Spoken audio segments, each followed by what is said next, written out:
कहानी गरीब की बेटी। एक बार की बात है, एक गरीब लड़की रीना व उसकी माँ लक्ष्मी सड़क पर जा रहे थे। वह अपने गांव से काफी दूर पहली बार इस शहर में आए थे। कुछ आगे आकर वह दोनों एक चाय वाले की दुकान पर रुक गए। कुछ पल यहाँ वहाँ देखने के बाद लड़की की माँ लक्ष्मी दुकान वाले के पास पहुँची और उससे कहने लगी, भैया हम आज ही सोनापुर गांव से आए हैं, हमारा इस शहर में कोई भी नहीं है, क्या आप मुझे अपनी दुकान में कुछ काम दे सकते हैं जिससे मैं अपनी बच्ची का पेट भर सकूं?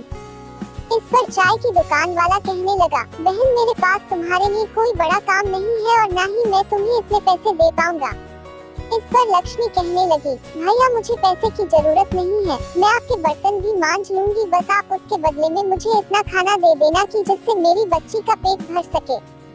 दुकान वाला कहने लगा, ठीक है बहन, लेकिन तुम रहोगी कहाँ? इस पर वह बड़ी मायूसी से कहने लगी, भैया मेरा इस दुनिया में कोई नहीं रहा, क्योंकि रीना के पिता का देहांत हो गया है, जिसके बाद मेरे ससुराल वालों ने मुझे और मेरी बेटी को धक्के मारकर घर से बाहर कर दिया है। वह बोली, अब तो मुझे ही अपनी इस बच्ची को पालने के लिए कुछ ना कुछ काम करना पड़ेगा। आपको मंजूर हो तो मैं आपकी इस दुकान में ही सो जाऊंगी। सुबह जब तक आप अपने घर से आएंगे तब तक मैं आपकी दुकान में झाड़ू पोंछा व बर्तन साफ कर दिया करूंगी। इसके बदले में आप बस मेरी बेटी को कुछ खाने को दे दिया करना।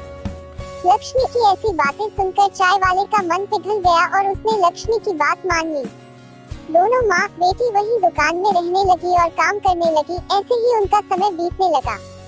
एक दिन चाय वाला उससे कहने लगा, बहन मैं तुम्हारे लिए पास के कारखाने में बात करूंगा जिसमें मेरी चाय जाती है। उसके मालिक का स्वभाव बहुत अच्छा है, उनके पास तुम्हारे लिए कोई काम होगा तो वह तुम्हें अवश्य ही काम देंगे, जिससे तुम्हें व तुम्हारी बेटी को एक अच्छा ठिकाना मिल जाएगा। यह कहकर चाय की दुकान वाले भैया ने जब कारखाने के मालिक से उन दोनों के बारे में बात की तो मालिक ने कहा, ठीक है, हमारे घर पर एक काम करने वाले की आवश्यकता है, इसलिए तुम उसे हमारे घर भेज देना। वह चाय वाला लक्ष्मी व उसकी बेटी को मालिक के घर भेज देता है, जहां पर मालिक की पत्नी लक्ष्मी को घर का पूरा काम समझा देती है और साथ में यह भी समझा देती है कि तुम्हारी बेटी रीना मेरी बेटी समायरा से दूर रही, जिससे उसे किसी भी तरह के इन्फेक्शन या बीमारी का खतरा न रहे। एक दिन लक्ष्मी रसोई में काम कर रही होती है कि अचानक उसकी बेटी रीना के चीखने की आवाज सुनाई देती है। लक्ष्मी भागकर वहां जाती है तो देखती है रीना ने समायरा की फ्रॉक हाथ में ले रखी है और उसे देखकर बहुत खुश हो रही है। इतने में मालकिन भी वहां आ जाती है और लक्ष्मी व रीना को डांटने लगती है। वो कहती है, लक्ष्मी मैंने तुमसे कहा था ना कि समायरा की किसी भी चीज को मत छूना और उससे दूर रहना।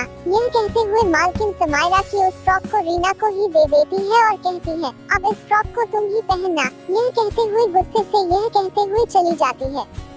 एक दिन मालकिन व लक्ष्मी पास के बाजार में सामान खरीदने साथ में जाती है और रीना व समायरा घर पर अकेली रह जाती है। वो दोनों अलग अलग खेल रही होती है कि अचानक समायरा को चक्कर आ जाते हैं और समायरा बेहोश हो जाती है। तभी पास ही खेल रही रीना की नजर समायरा पर पड़ जाती है और वह भागकर उसके पास पहुंच जाती है। रीना समायरा के ऊपर पानी की बूंदें डालती है जिससे उसे होश आ जाए, पर समायरा अपनी आँखें नहीं खोलती। रीना घबराकर बिना देर किए पड़ोस में जाकर शोर मचाकर यह बताती है कि देखो समायरा को पता नहीं क्या हो गया है और वह उठा नहीं रही है। उनके पड़ोसी आकर जब घर में देखते हैं तो वह समायरा की हालत देखकर जल्दी से डॉक्टर को बुला लेते हैं। कुछ ही देर में डॉक्टर वहां आ पहुंचते हैं और समायरा को इंजेक्शन लगाते हैं जिससे वह होश में आ जाती है। कुछ देर बाद मालकिन व लक्ष्मी भी बाजार से लौट आती है और घर पर पड़ोसियों को देखकर घबरा जाती है। समायरा की हालत देखकर तो मालकिन बहुत ही परेशान हो जाती है, लेकिन डॉक्टर उन्हें दिलासा देते हैं कि अब वह ठीक है और कुछ दवाइयाँ लिख देते हैं।